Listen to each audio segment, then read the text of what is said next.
I never imagined that a city so steeped in saints and saints' relics could harbour something so foul.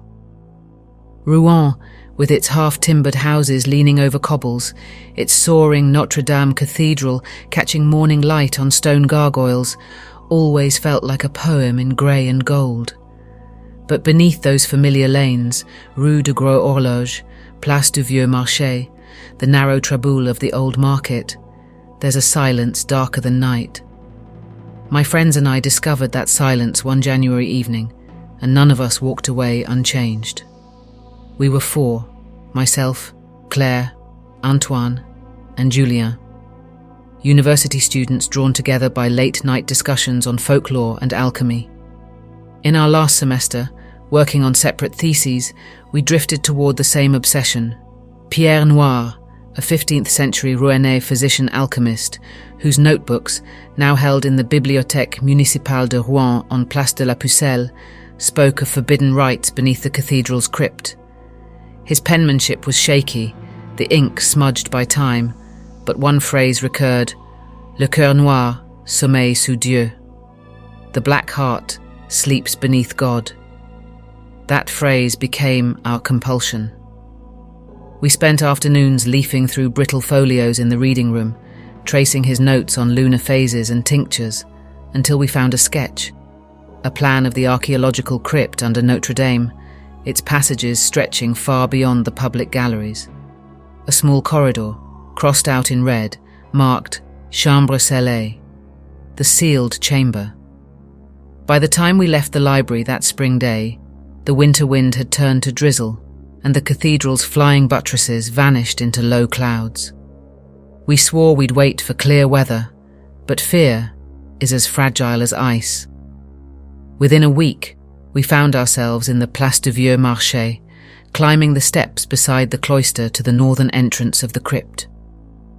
The ticket booth was closed for renovation, and no guard lingered in the stone-arched doorway.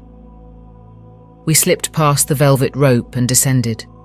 The public crypt stretched beneath the nave, rows of plaster casts showing medieval tombs, excavated foundations of earlier churches. Our lights cut through the dust-hung air in narrow beams.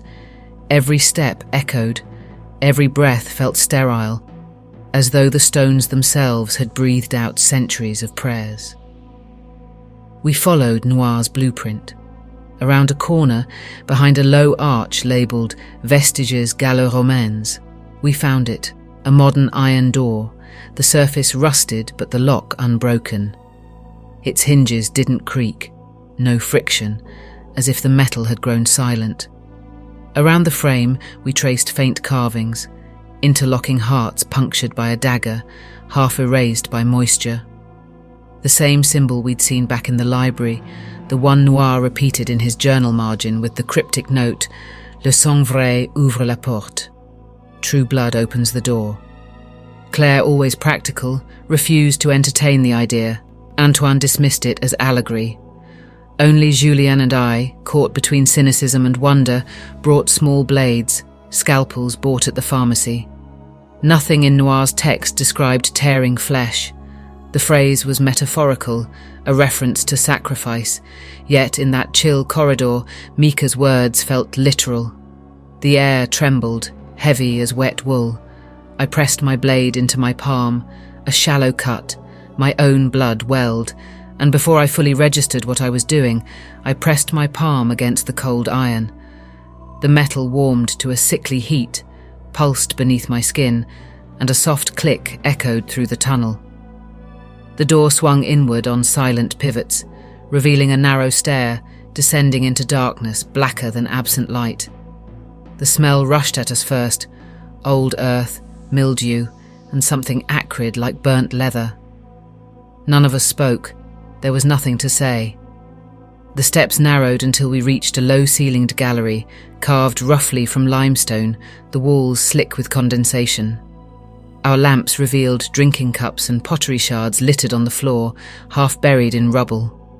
At the centre stood a raised dais of uneven stones, and upon it a broken basin stained dark. It felt as though the world had ended here long ago. The only sound was the distant drip of water, but even that seemed measured, deliberate. I remembered Noir's final instructions. At the stroke of the new moon, stand over the basin, blood offering in hand, and call the name of the Black Heart. The rite was supposed to bind it, to force it back into the void beyond. None of us believed it would work. None of us imagined that by entering this chamber, we'd become the binding. We arranged ourselves on the dais. I cleaned my blade on my sleeve and reopened the cut on my palm. My blood dripped into the basin, steaming where it met the cold stone. Antoine and Julien followed, each offering their own. Claire refused, but no words were spoken. She watched as dripping red filled the basin like ink spilled in water. We waited without uttering the name. The air contracted as though invisible walls pressed inward.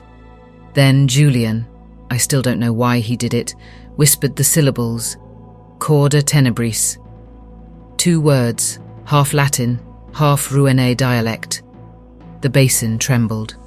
The shadows against the far wall thickened, coalescing into a shape that bucked and writhed like a storm trapped in stone. There was no face, only shifting light and dark, the gleam of something wet and hungry.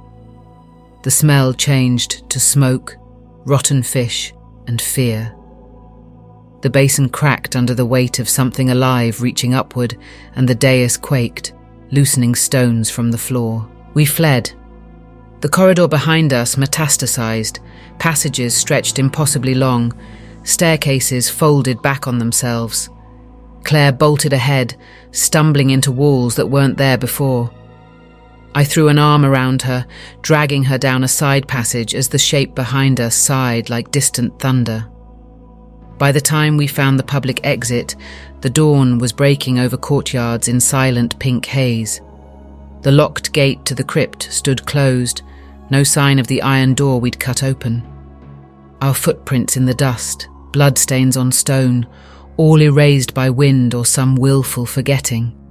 The aftermath was as insidious as the ritual itself. Claire's eyes trembled. She nearly lost her sight for days, the doctors baffled by hemorrhaging in her optic nerves. Antoine began sleepwalking, found wandering the streets at dawn, muttering fragments of an unknown language. Julien's voice changed, low, rasping, as though he'd inhaled winter air in the chamber. My own scars refused to heal.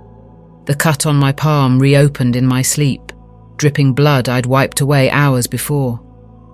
It never killed us, but it came close. A week later, I found Claire and Antoine shattered in my apartment, lit by a single desk lamp. Maps of Rouen were tacked to the walls, red string linking stolen notes from the Cathedral archives to graffiti scrawled in an abandoned foundry on Quai de la Bourse. They talked of chasing the entity, of sealing it again, of journeys I could barely follow. I forced them to stop, terrified that another rite would bind us more tightly. It ended only when we agreed to leave Rouen. Julien vanished first. His apartment on Rue Jeanne d'Arc was empty, save for the basin from the crypt. He'd stolen it, thinking it might hold the spirit captive. When I found it in his living room, cracked and blackened, my reflection in its blood-stained lip stared back at me with hollow eyes. I smashed it and fled. Antoine and Claire followed soon after. They moved to Lyon, leaving behind our shared dream of final exams and thesis defences. We never spoke of the Black Heart again. Sometimes I glimpse them passing under the Moon River Bridge at dusk, their faces shadowed, burdened by knowledge they can't forget. As for me, I still roam Rouen, drawn by its silent stones. I walk along the quays at twilight, the cathedral spire watching, as though waiting for me to return. My palm bears the scar of that blade. On certain nights, when the rain falls gently and the cobbles glisten, I swear I smell mildew and burnt leather drifting from beneath the pavement. Some doors, once opened, can't be shut. Some hearts, once called, never cease longing.